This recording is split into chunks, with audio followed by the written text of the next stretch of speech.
Hello, friends. We are beginning now with Angel of the Presence Commentaries number 6, and we're working on the stanza for R5.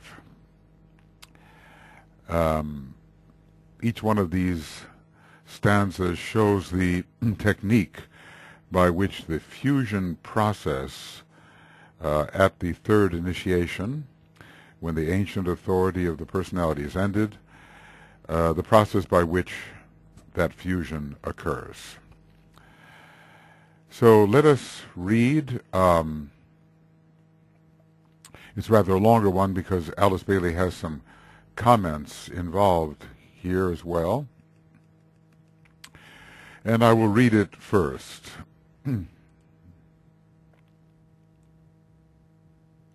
R5.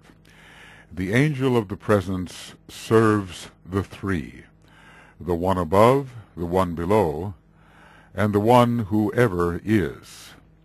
And she inserts here, this refers to the fact that on the fifth plane, the angel is definitely met and known. And the three aspects of the higher triad, buddhi, the abstract mind and spirit, plus the ego and in the causal body, and the lower mind are here blended and fused. The great triangle begins its revolutions, and its rays reach out in all directions and permeate the whole.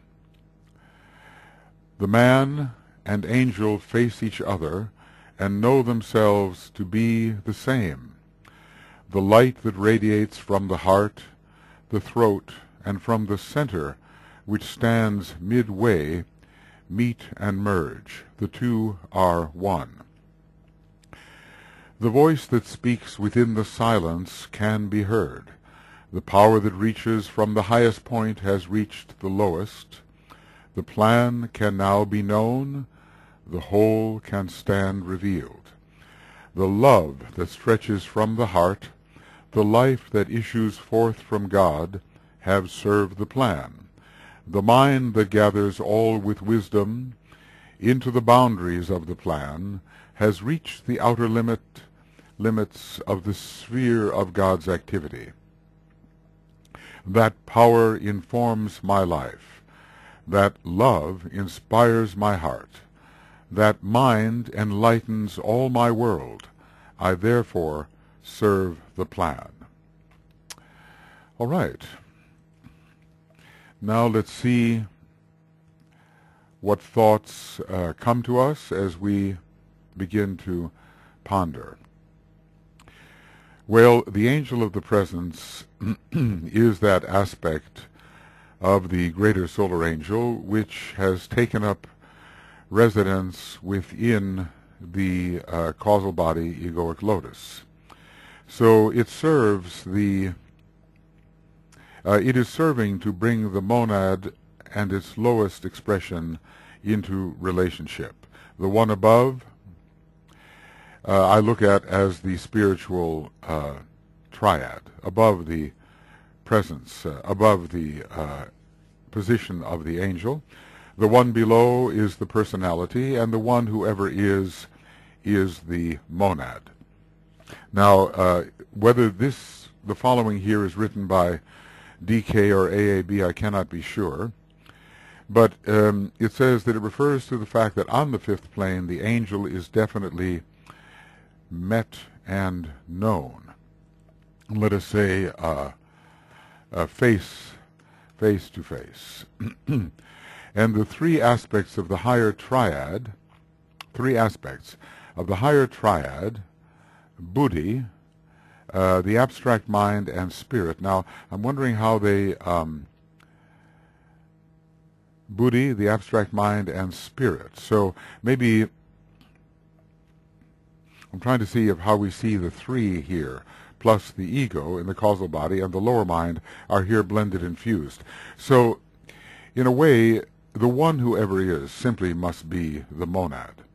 The one above has to be the abstract mind, the buddhi, and well, if we call the spirit, what can we call it? Is this the Atma? Sometimes it's called the spiritual plane. But we have the three aspects of the spiritual triad who, in a sense, are above the position into which the angel has inserted itself, which generally, well, let's just say the angel is found on the higher mental plane and perhaps locating itself on the particular subplane of the higher mental plane where the egoic lotus is focused. At first this will be the third subplane, then it will be the second subplane, all the way until actually the fourth initiation. As for the position of the central fire or jewel in the lotus, as DK has said, it's between the highest mental subplane and the Buddhic plane. So just exactly what that position is difficult to say. On which plane is it? It seems to be on some plane, but it seems to be between the two. And how is that accomplished? Okay, so the ego in the causal body is that which the angel of the presence informs. In a way, it's an aspect of the human being and a vehicle of the monad. In another way, this vehicle would not exist if not for the presence of the solar angel as the angel of the presence. And then the lower mind takes with it all of the personality, because in a way the lower mind is the place where the personality is generated. So in a broad sense, we have the ego with the informing angel of the presence. We have the triad above. We have the personality below. And we have the one who ever is, the great supervisor, the monad, and pointing to the immortality of the essence of the monad. It is that which has never not been. So either AAB or DK here has limited this to a structure that goes no lower than the mind, lower mind. And so in a way we can deal with this triangle of mind and not worry about the lower parts of the personality. That is one way to do it. So anyway, we have a fusion of monad, triad, lower mind, and the ego in the central position is fused with them all. Okay. Now let's see further what we have. The great triangle begins its revolutions, and its rays reach out in all directions and permeate the whole. Well, okay. There's a couple of ways of looking at this. Can we consider this triangle to be the spiritual triad? Or should we look at this as the three aspects of mind? Because we're told with the fifth ray word of power that three minds unite. There is the abstract mind, the son of mind, and the concrete mind. And this could be considered a triangle as well. Because this stanza is going to be very much about the union of the mental faculties. This does not necessarily leave out the love and will aspects, as they will have a part in it as well. But when we deal with the fifth ray, we always have to keep in mind the idea that three minds unite. But from another perspective, what are these three minds which unite? And another way of looking at this, I think I'm going to use that one as an abbreviation, if you don't mind. Since I use it so often, if I can just remember what my abbreviations are. Another way of looking at this, okay. So, whoop, I'm going to have to do it again, unfortunately. another way of looking at this, and ANO, other way of looking at this. Okay. Replace, replace, and yes. So another way of looking at the three minds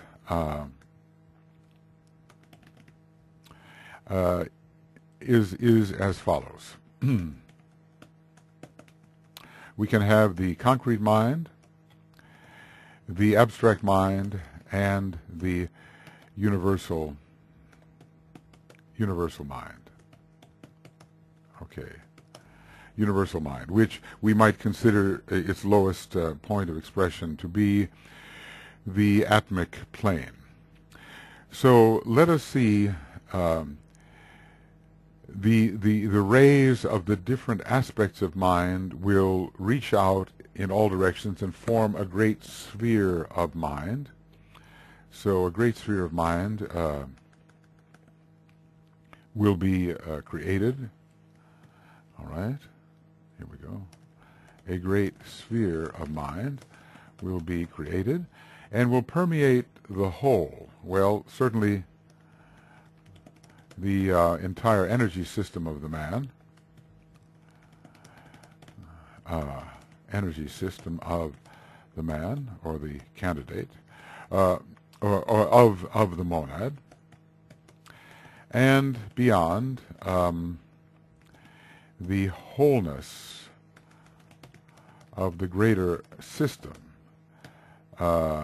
in which the man lives and moves and has his being. Lives and moves and has his being. So we have yet to see how we shall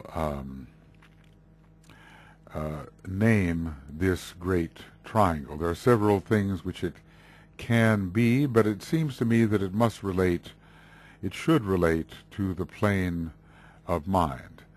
The monad, of course, is another great triangle. The spiritual triad is a triangle, and the two different ways of looking at the three minds which must unite are also triangles. The man and angel face each other. So the man, let's say our candidate, and the angel, the angel of the presence, face each other, and this is, let's say, so often the case when they are coming en rapport. Now, the one exception, interestingly, is the back-to-back relationship of the warrior and the angel, and it's almost as if the two halves or two hemispheres of one whole are brought together to form the wholeness. In the fourth ray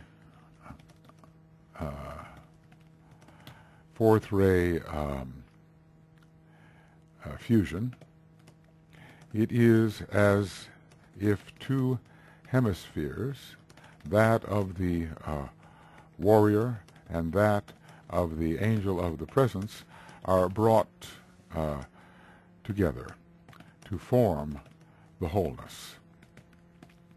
And there is the idea that opposites can be contained in a whole. The idea is that opposites, the fusion of the great opposites,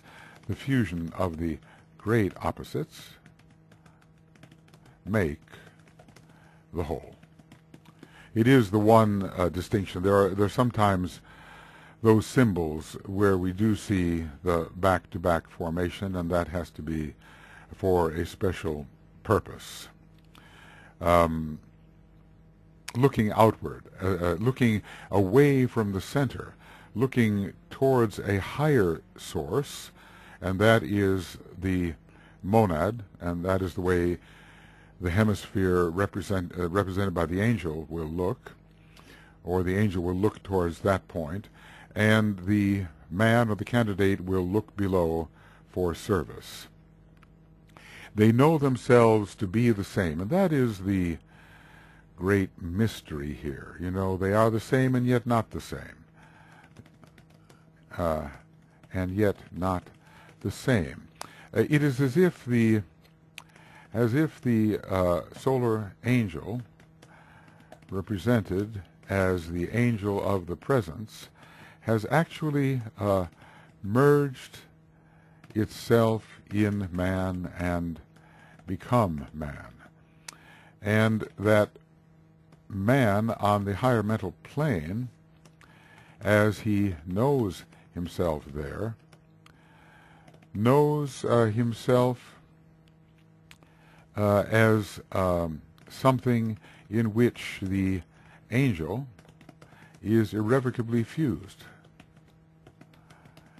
It is really his higher self. He does not know himself.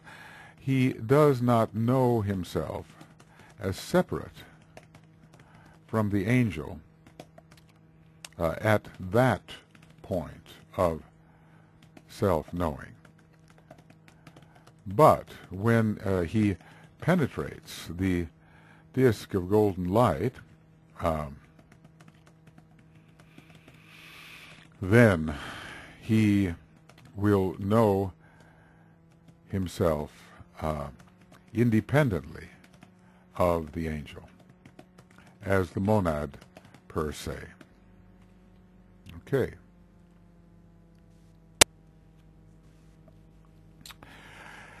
Right. So there is this, let's just say, identification as the ego on the higher mental plane, which means also identification as the angel of the presence.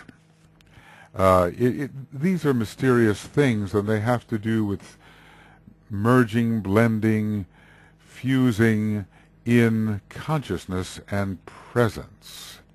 So we have the merging, blending, fusing as consciousness in presence.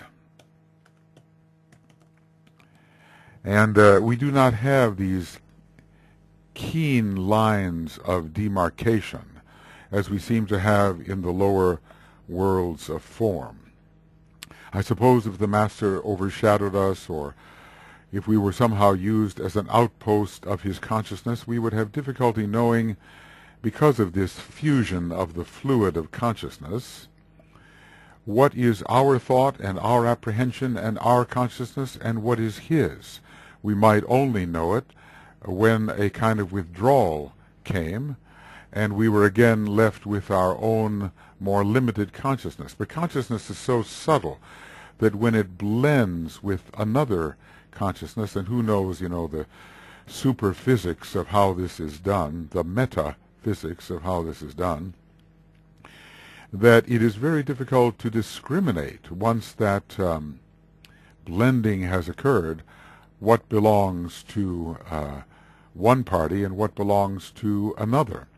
We can only say that after, when we rise into the soul consciousness, it would not be what it seems to us if the angel of the presence were not present with its type of consciousness, if this golden, glowing energy of reflexive consciousness were not present within the ego on the higher mental plane, it would not be familiar to us. This is what we experience when we rise. We do not experience merely the causal body on its own plane. And I'm beginning to wonder, you know, think about individualization on the moon chain. Think about those egos that came in without a solar angel, but with a number of petals unfolded. This is mysterious. Then I presume that there came an association of a solar angel with the incoming ego, and an investment of that solar angel within that ego, substanding it, substanding all the petals and so forth, so that greater progress would emerge and a relatively rapid speed of evolution would be accomplished. I cannot see that all those coming from the moon chain would be devoid of the presence, the cooperative presence of a solar angel that invested itself within them, within the egoic structure. I think that DK speaks to us as more advanced students, or at least as relatively more advanced members of humanity, as if the angel of the presence, the solar angel, were important factors in our life. And the great majority, I would say, of students who are studying these higher things are moon chain humanity, or humanity that comes from a previous solar system, where the methods of individualization were not at all the same as they are now. In other words, there was no divine intervention, but still it is possible for an angel on a high level to intervene when in the, let us say, the third root race of the third sub-race of the fourth root race, those egos come into incarnation. And when shall we say such an intervention occurred for those from the previous solar system? They came in Lemuria, before individualization had actually occurred. Was there a change in their understanding of themselves as human beings when the angels individualized animal man? Did they also, in a sense, come into relation with those who had come as human beings, obviously with petals unfolded, from the previous solar system? All right, these are questions we can only ask and cannot answer at this point. The light that radiates from the heart, we're going to talk about a blending now that's going on, and this is another triangle. We're going to be looking, interesting, the number 3 is much associated with the number 5, and here another triangle is being discussed. So there is the illuminative quality of the heart. It's rather interesting that the heart reveals. Heart energy reveals. It brings, it's the perceptions into the light. So such that we might say, so that, we'll put it this way, when we love, we also know. So there is a light that radiates from the heart. Light is vibration. When there is a radiation, it is a vibratory type of activity and can be called light. The light that radiates from the heart, so it's an intuitive knowing, from the throat, which is the more concrete approach to knowledge, but also the throat center will have to do with the abstract mind as well. And this is interesting, from the center which stands midway, meet and merge. Now, there is a mental center. There is a chakra which stands midway between the heart and the throat center. And I am not speaking of the lung center or centers, but this is a center not much mentioned. I think it has 8 petals. I'll check that. DK vaguely hints at this, and I'm not sure on what plane this occurs. It may occur only on the mental plane, but then if there's a chakra on the mental plane, one might think that it would work its way down into the others as well, into the lower plane. Now, I was not quite able to come up with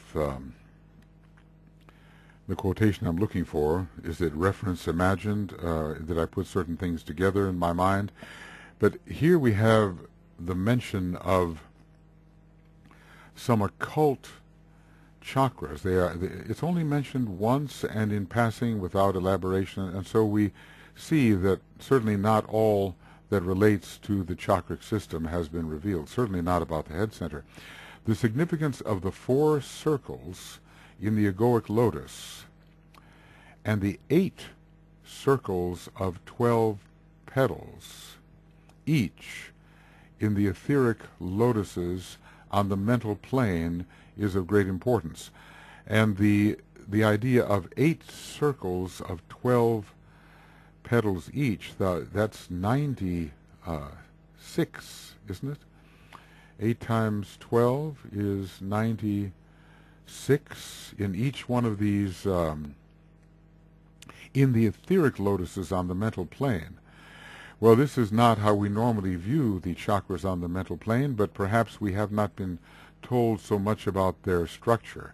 Suffice it to say, there is, I believe, a center correlated with the mind at a midway point between heart and throat center. This at least is my theory for the time being.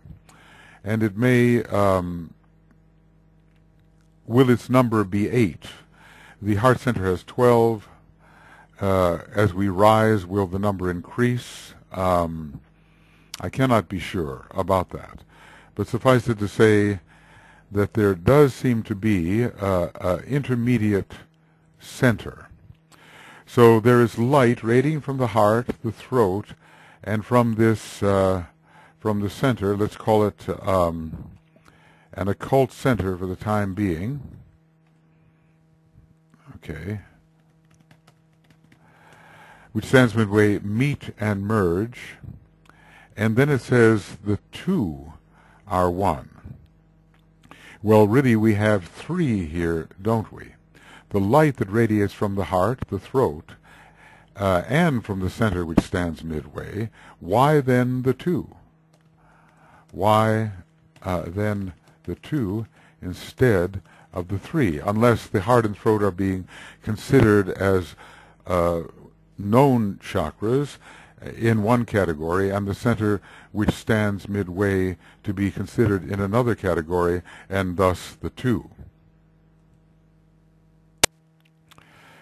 And notice also here he refers to the etheric lotuses on the mental plane, and that is a general hint for us about the fact that the higher 4 subplanes of any plane are considered etheric. Now, the only subplane that is not occupied by the causal body is the 4th subplane. And even though it is not yet in the realm of the causal body, i.e. on the highest levels of the higher 3 levels of the mental plane, it is still considered etheric. And here's the question: will it have, and the 8 circles of 12 petals each, 8 circles of 12 petals each, in the etheric lotuses? Well, it seems that the structure of these etheric lotuses is maybe other or more elaborate than the maps we have seem to indicate. Meet and merge, well, anyway, the 2 are 1. At least we can say there is a fusion of the energies of these centers. And this is happening as soul infusion is occurring for the 5th ray soul type. All right, we go further. The voice that speaks within the silence can be heard. Now, we will say here, as a result of this fusion of angel of the presence and the disciple or the candidate, disciple, man, however we want it, the reoriented monad in extension, or the rising monad in extension, all synonyms here, all synonyms, MS, okay? So, the voice of the silence. What is the voice of the silence? Well, what is that? This is called, usually, the voice of the soul. But is it as much the voice of the angel of the presence? Now, admittedly, we all have much that we have gained in terms of the content of our egoic lotus. We have a higher wisdom which is our own. We also have a wisdom which comes from the solar angel which is much vaster, and it is infused in the angel of the presence, which is, as it were, present within our egoic lotus. And when we hear the voice of the soul speak, the voice of the silence, the still small voice, whose voice is it? So we can ask, whose voice is this voice of the silence? The voice of the silence. Is it the voice of our earthly experience over many lives?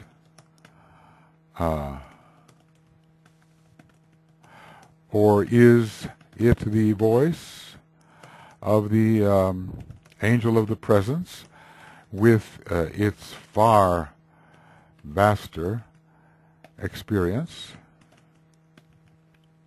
Or is it, in a way, both?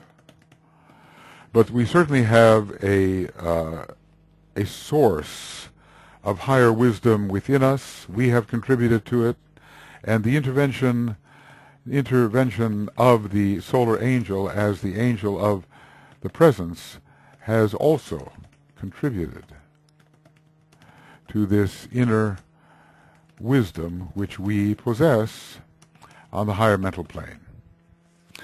The power that reaches from the highest point has reached the lowest. Well, what is this? Let us say, when we think about the highest point of what? In a way, this is the monad, which is now consciously noted at the third initiation. There's also the highest point of the spiritual triad, which is Atma, and there's also the highest point of the mental plane, which is in relation to which we find the focus of the jewel in the lotus, and maybe those are the points that I can think of.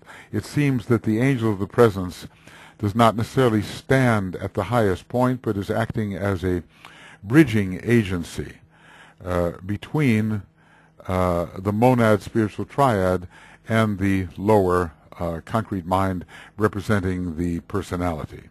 So as always, we have the two sentences which occur together. The plan can now be known. The whole can stand revealed. Well, there is an atmic revelation, as the atmic plane is also a plane of mind, and it is the level at which the plan is formulated by the masters. Okay.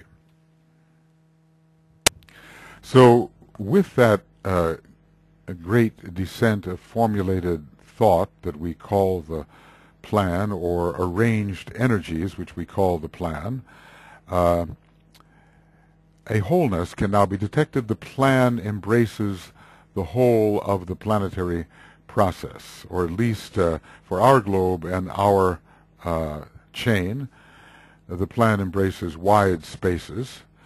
And maybe we don't know the entire plan for the planetary scheme, but we will increasingly know the plan for that part of the planetary scheme which is our focus, our globe and our planetary chain. So with enough known, we can say, let's say, now that the plan is known, it reveals the wholeness in which it works and in which it must be applied. Okay. Now we see another fusion coming. This is going to be, we sometimes might think that for the fifth ray type only the mind is active, but if we read the names of the fifth ray Lord, we will see how much Venus is involved and how much the love energy is also connected.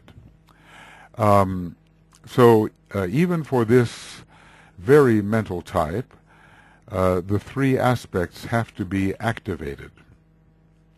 And they are the love that stretches from the heart, should we say, of the newly made initiate, under Venus, of the newly made initiate, because we cannot step on this Syrian path of initiation at the third degree unless the power of love is very strong. We are really, in a sense, entering the hierarchy and the true ashram for the first time. We've been on the periphery of it all the time before that, but now we are disciples within the Syrian regime of development. So we are suffused by love regardless of what our soul ray may be. So we cannot have so narrow a view and so arid a view that the fifth ray is mind only, or that any ray is only that quality with which it is most identified. Every ray manifests as a triangle and must appropriate the other two aspects in a certain measure. The first ray type must appropriate love and mind. The third ray type says, I will with love and mind to serve the plan. So always there is a triangle. And for the fifth ray type as well, there will be a fusion of heart, life, and mind, as we will see. So the love that stretches from the heart and the life that issues forth from God, and this life is the life of the, well, life of the monad as it works through the will aspect, or the first aspect of divinity, have served the plan. And this is true for all beings, all ray types. By the time they reach the third initiation, at least all of the aspects which are working through them have to be raised to a certain high point of development. So there is love. It stretches from the heart. It includes, it embraces. The union of mind and love is seen to under Venus, which is a major fifth ray planet. The love that issues forth from God, God is the monad in any human being, or the monad is the representation of God and works primarily through the first aspect, have served the plan. So all this is true of the fifth ray type,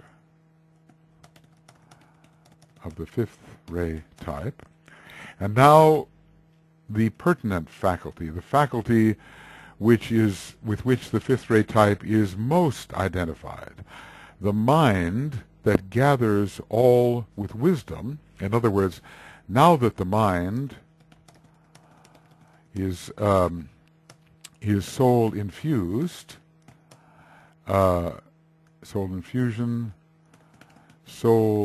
infused, SL,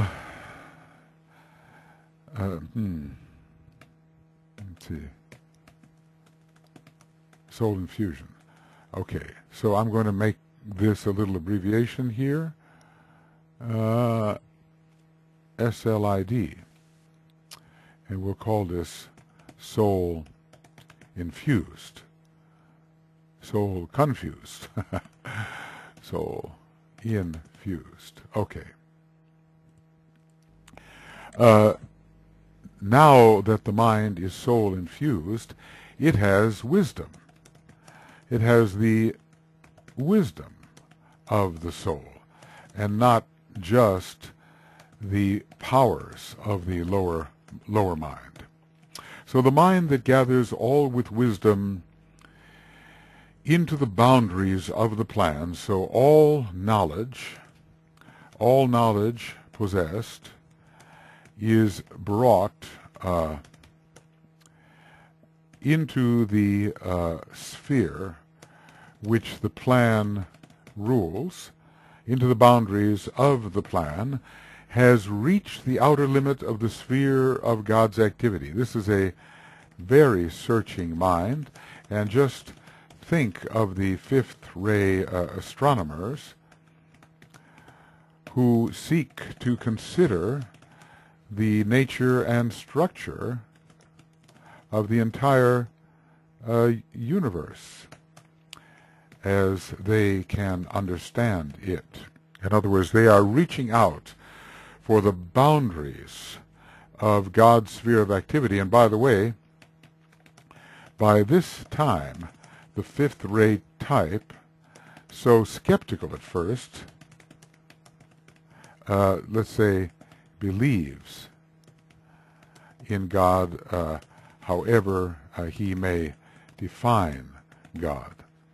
I remember a Buckminster Fuller definition of God. It was like nothing that any conventionally religious person could possibly believe, but you could see how out of his tremendous mentality, his abstract understanding, he could formulate such a definition. I've been looking for that. It seemed to be one long sentence with huge words which comprehended all from a mental point of view. I will try to find that. I saw it and was amazed, and then promptly lost the reference. So the mind that gathers all with wisdom into the boundaries of the plan, all knowledge is made subservient to the plan. Let's look at it that way. All knowledge is made or seen as subservient to the plan which is now known. The plan can now be known.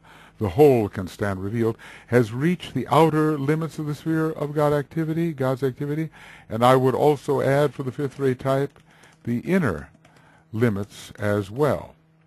How small can you go? Now they are dealing with this, revealing the nano world, and we are on our way to an understanding eventually of what the finest constituents of matter on the cosmic physical plane will be, the so-called bubbles of the koilon. And I've questioned whether they are divisible as well. I mean, you know, there is this big question about whether the cosmic planes above the cosmic physical plane are pracritic, that is, whether they are in any way particulate, composed of tiny unities, smaller than the atoms by far, of course, but whether they have their own type of atomic and subatomic structure. Not answerable by us at this time. So has reached the outer and inner limits of the sphere of God's activity. The mind can do this, and the mind is the main thing for the fifth-ray type, though supported by love and will. You know, the fifth ray has a definite connection with will in the tetractys, as we see, and the fifth-ray type resolves upon the first-ray type. And the luminosity of the fifth-ray type relates it so strongly to the second ray. Now, who speaks here? Let's just say this is the rising and returning Blessed One, or monad in extension, who is speaking. That power that reaches from the highest to the from the highest point has reached the lowest. It's almost like the highest and the lowest meet. I think I should put that in, you know. The power that reaches from the highest point has reached the lowest. It is quite similar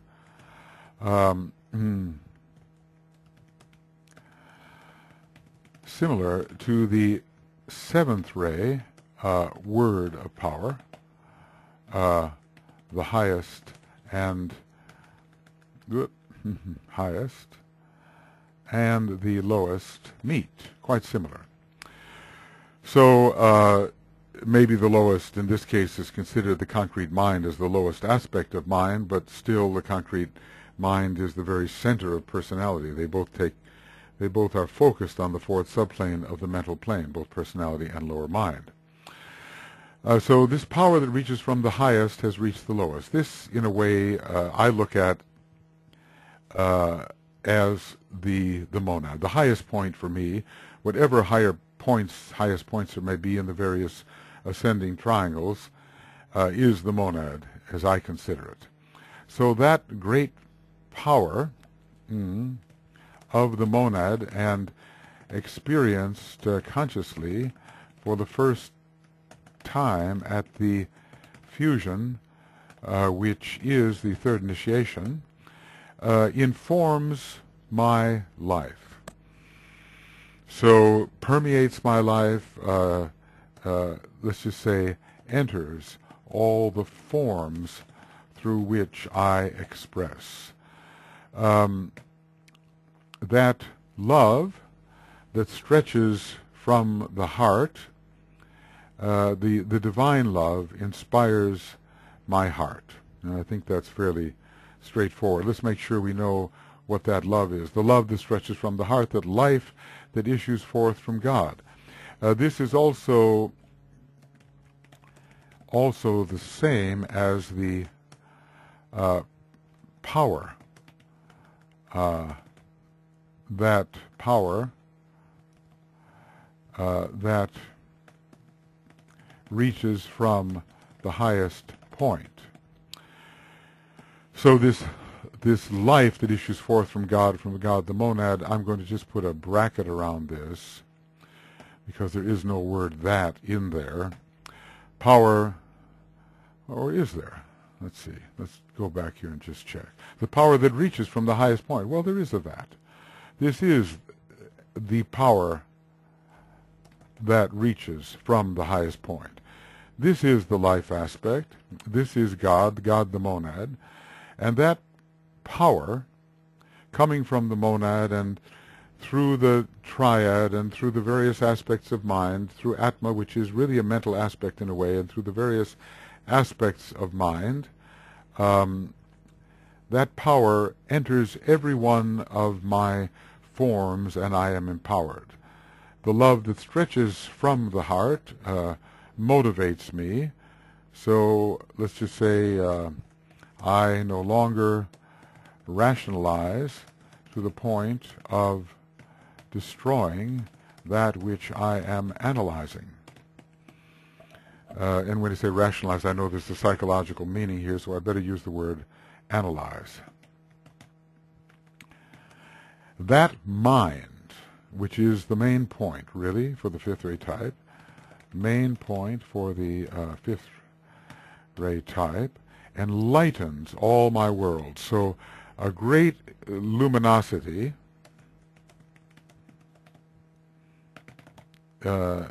shines forth from the greatly expanded and now wise mind, which is extended to the outer sphere, where the plan as known can be applied, and also into the minute worlds. So that mind, which has tremendous knowledge, now has tremendous knowledge, enlightens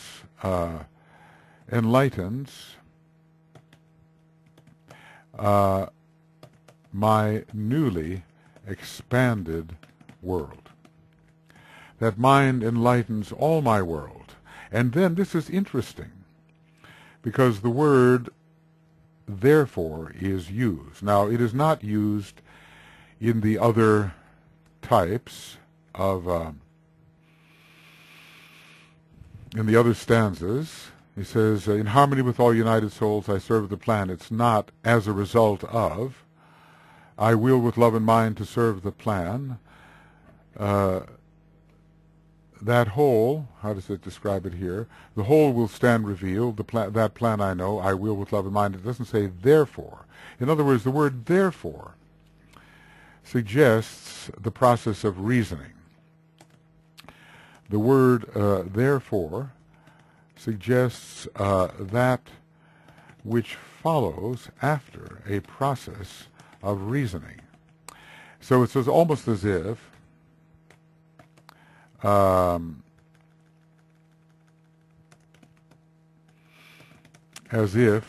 because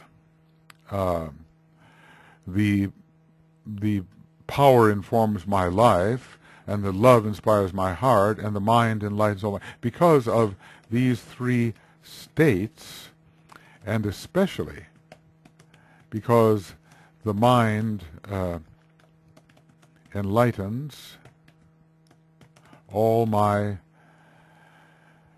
world, a vast world, I consequently, as a result, serve the plan. In other words, I have a good reason for serving the plan because it makes sense to do so, and is an inevitable conclusion that I must. You know, the third-rate types, the fifth-rate types, they have to have a reason for doing what they do. They do not take the leap of faith. They have this rationale for doing what they do. And the mind has enlightened everything so that the need to serve the plan becomes obvious. Well, as you can see, this stanza has some obscurities in it. It's a little bit difficult in certain ways. What I would like to do is just kind of review it, read it through as I have the other ones, just making a few comments as I go. So the angel of the presence, who is the linking factor, what is that, the divine uniter, the great uniter? Is that how it is described if we go to Esoteric Psychology 1? Maybe, maybe, I don't know, perhaps 72 or something like that, a little bit later. Right here. And its name, 76 it is, name the Great Connector. That's what it is. The divine intermediary. You would almost think it was the fourth ray. It's the Great Connector. I called it the divine uniter, but okay, close in a way.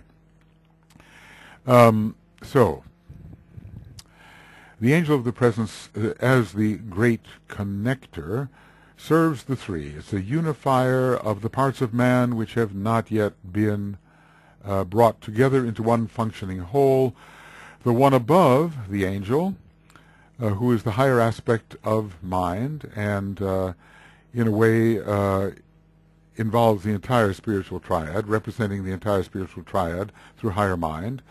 The one below, that is the mental unit and the concrete mind, which serves as the type for man as Manas, the personality working its way up to the level of Manas, and the one, whoever he is, who has to be the great life principle, which is the monad.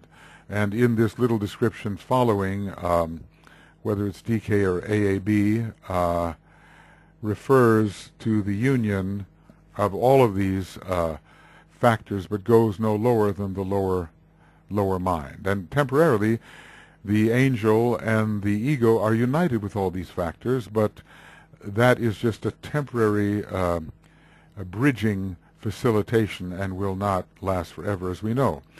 The great triangle begins its revolution, and its rays reach out in all directions and permeate the whole. Well, I'm thinking of this somehow as a triangle of mind, and I'm thinking that it involves triadal mind, son of mind, and concrete mind, Or if we want to extend that, perhaps it involves concrete mind, abstract mind, and universal mind as found on the Atma. But we're not so much dealing yet with the Atma. We're pretty much confining ourselves to the realm of mind per se.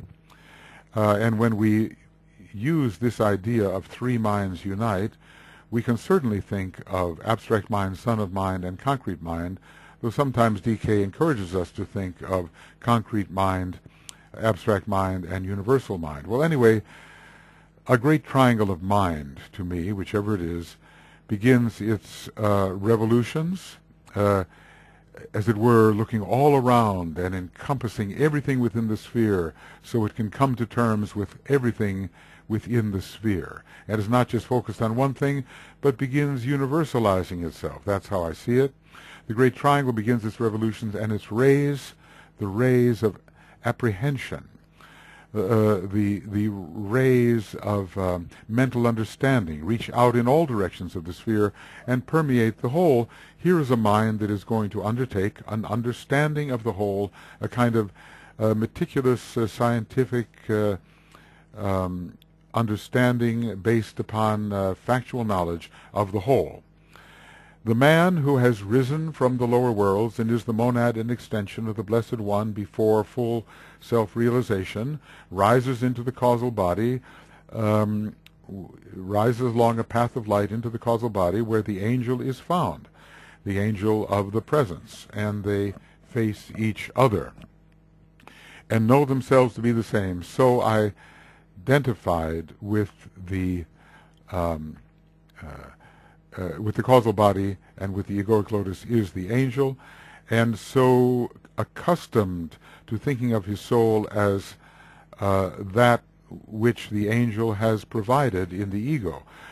He may touch his higher impulses, his causal body, and not know that there is an angel present within it, some extension of the solar angel. He may not know that, but he has accustomed himself to thinking of that sphere of his life as illumined by the love and the mind of the angel.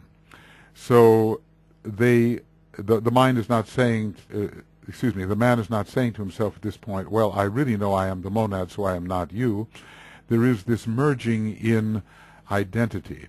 And as far as the angel is concerned, the monad has worked through this angel, and the monad has extended itself into the lower worlds, and the angel considers this extension in a way to be itself, because it has rendered itself up to the monad as a servant and is identified with the project of the monad, that is, to reach the lowest from the highest and to be a completely have completely integrated vehicles. So for the time, such is the power of identification of the angel of the presence, that it considers itself to be as the monad is, and to be as the extension of the monad is. So the two, for all practical purposes, realize themselves, know themselves, in fact, to be the same. Then we look within the human energy system.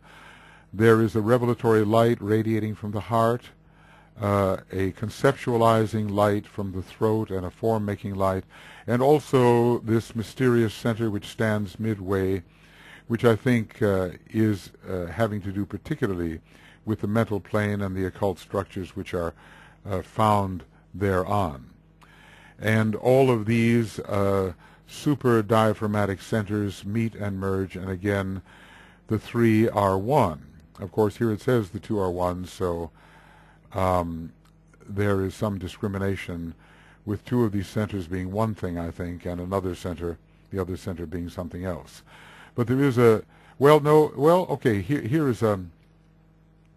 another way to look at it, maybe better, that the man and angel are the same.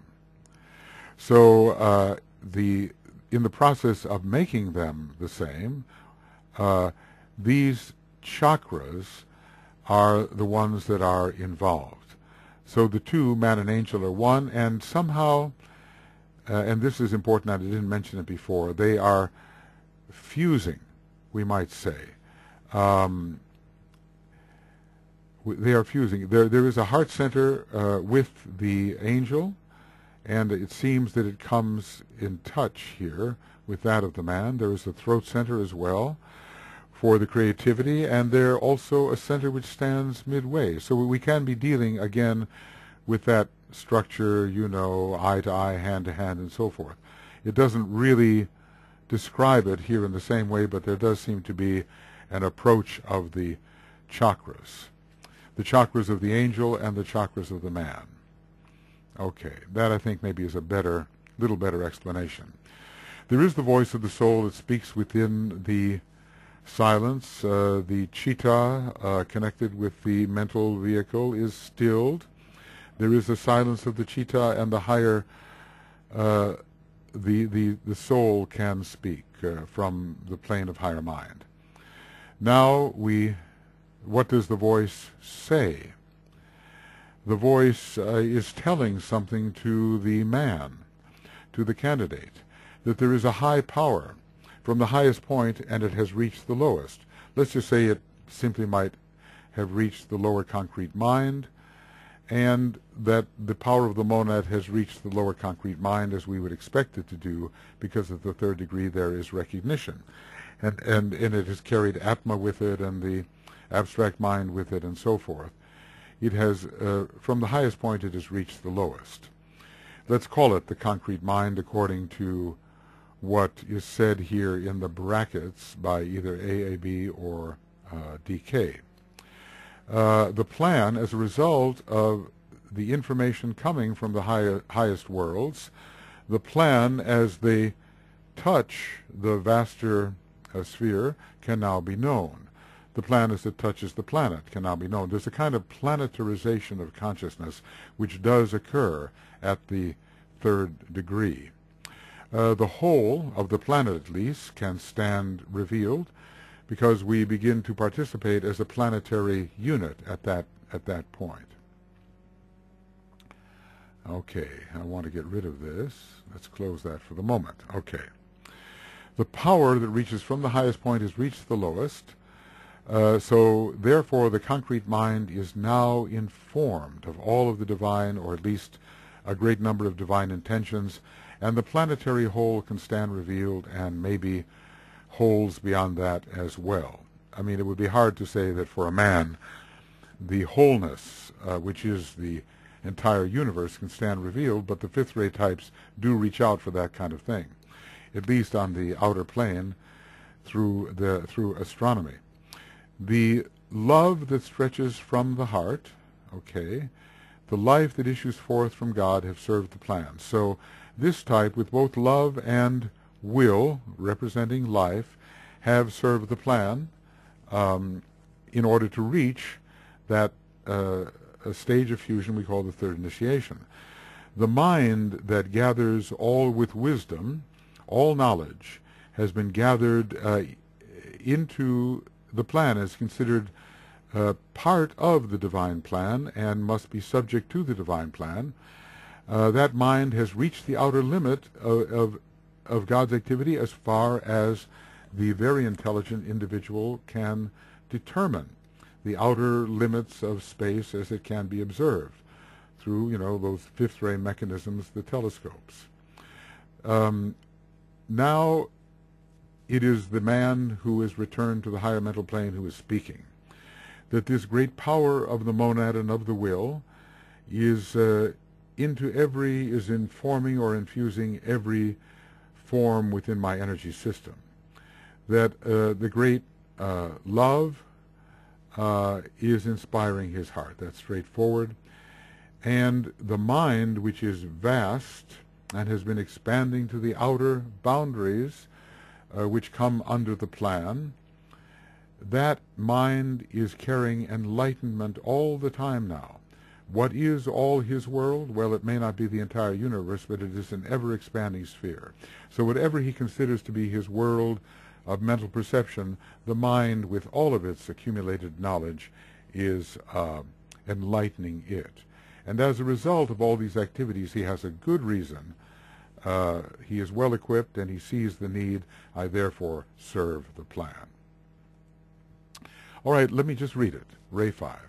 The angel of the presence serves the three, the one above, the one below, and the one who ever is. The great triangle begins its revolutions, more than one, right? And the rays reach out in all directions and permeate the whole. The man and angel face each other and know themselves to be the same. The light that radiates from the heart, the throat, and from the center, which stands midway, meet and merge. The two are one. The voice that speaks within the silence can be heard. The power that reaches from the highest point has reached the lowest. The plan can now be known. The whole can stand revealed. The love that stretches from the heart, the life that issues forth from God, have served the plan. The mind that gathers all with wisdom into the boundaries of the plan has reached the outer limits of the sphere of God's activity. That power informs my life. That love inspires my heart. That mind enlightens all my world. I therefore serve the plan. You know, maybe it's so for you too, but the more I read this, the more I ponder it, the more I steep my mind in what is said here, the more it starts to mean to me. The great triangle of mind, one of the great triangles of mind, is revolving and covering the entire, content of the sphere. This mind is eager to know the whole, albeit at the present time it's pretty well focused on the physical and maybe a little of the etheric planes. It's not so focused on the psychological and spiritual levels, but one day it will be. Fifth ray France, they say, will discover scientifically the soul. So the man and angel are facing each other. They know themselves to be the same. And now there's this interchange. And that interchange I did not emphasize enough when I first analyzed this. There is going to be a chakra-to-chakra exchange here, just the way there is in all the others. And this would be very interesting in terms of the center which stands midway. What is it for the solar angel? And is it particularly related to the mental plane in some way? Is there some fusion of heart and mind in this center that stands midway, since it is positioned midway between the throat and the heart? Now, well, I just thought of another thing here as well. And from the center that stands, it seems the center which stands midway is actually a chakra.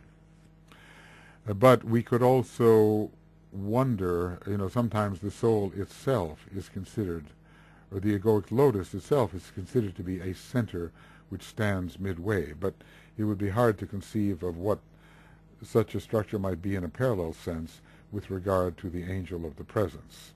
So anyway, the two are one is pretty much the man and the angel. They are fused. The soul speaks. The life power working through the will has reached down to the lowest aspect of mind, and of course really further, probably into the brain in a way, but at least the lower mind is the lowest point given up here where my cursor is. The plan can now be known, and it's the plan as it applies not to the entire universe. It can't be. It has to be a limiting sphere, a limited sphere.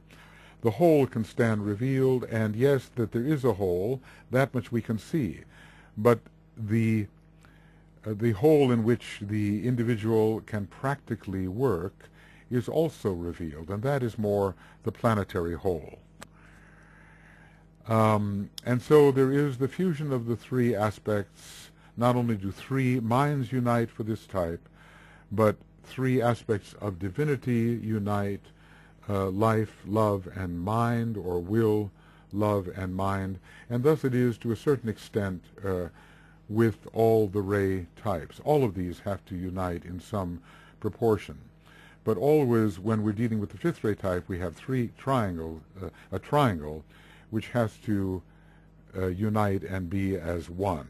This theme we have seen throughout this particular stanza. So there's a lot more to harvest from this stanza. I suppose the important thing is that those who are on the fifth ray understand something of the practical application of it and can use the power of visualization, can use the mind in a certain right way, can feel en rapport with the solar angel in terms of their creativity in the throat center and their sense of love and unity at the heart center, and some, I think, mysterious, not described center, perhaps relating to centers on the mental plane that I talked about earlier. Well, that remains to be seen. And that they have, through their enlarged consciousness, a good reason for serving the plan, a spiritual reason, and not just investigative curiosity of the garment of God. The fifth ray type has to undergo a great spiritualization. All right, I think that's enough for that, and we're a little bit over, but not too bad. So we'll see you for Ray 6 stanza. Let's just say this is the end of Angel of the Presence commentary number 6, EP, okay, number 6, EP2, and, well, looks like page 47. Is that possible? I think so. Looks like page 47. I'll go over here. Yeah, it's 46 and 47. But this is 47 now.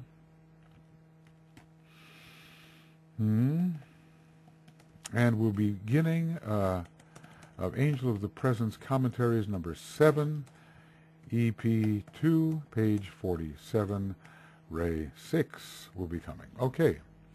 All right, friends, we'll see. Aha. Oh. Well, we'll have to see here. I'm going to have to add something, friends. I'm sorry.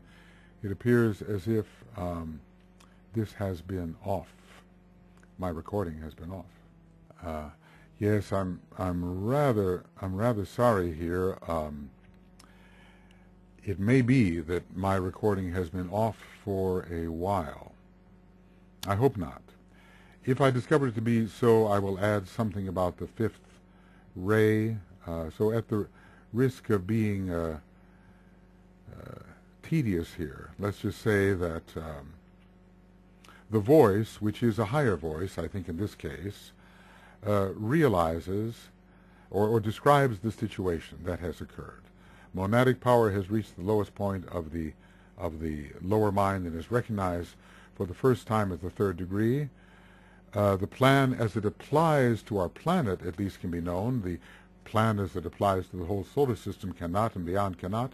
The wholeness exists can be revealed, but the whole to which a man practically can relate is revealed. In other words, when the consciousness is somewhat planetarized, then it is understood how that the individual can serve that plan. So while the greater whole is revealed, the whole in which practical participation can be expected is also revealed, and that is the planetary sphere, maybe the planetary chain. You know, it's somewhat limited when you consider what a human being can know. And there is the union of the three aspects of divinity. Finally, we have made a transition from when the voice speaks to when the returning Blessed One speaks, that the great power of the monad, I feel it in every aspect of my being. The love is inspiring my heart, and I'm appropriating that love, and I'm not just let's just say, an arid mental type only interested in investigating the garment of God. I have the heart inspired. So Venus is really acting in my life. Venus, the fifth ray, rules the third initiation. Venus is very strong at that point. It is hierarchically elevated at that point in Capricorn. So love is infused with mind, and therefore the Syrian path can be trodden, which it has Ray 2 and Ray 5, and then that mind enlightens all my world, an ever vaster world, ever vaster. just pushing the limits, literally, gathers all with wisdom into the limits, into the boundaries of the plan, pushing the limits in terms of magnitude, great magnitude, pushing the limits in terms of tiny magnitude. The fifth ray with that triangle that revolves in all directions and its rays permeating the whole will push the limits of what can be known. And then all that can be known will be drawn into the center under the plan and will be made to serve the plan. And so this fifth ray type now has very good reasons, whereas it doubted there even was a plan before, now has very good reasons to serve the plan. Okay, I'm sorry if I've had to go on a little longer here because there was the possibility that I may have had off for some moments the actual recording. And there's many things to think about. Anyway, I'll go on to Ray 6 shortly, and there will be a completely different type of approach. See you soon. Bye-bye.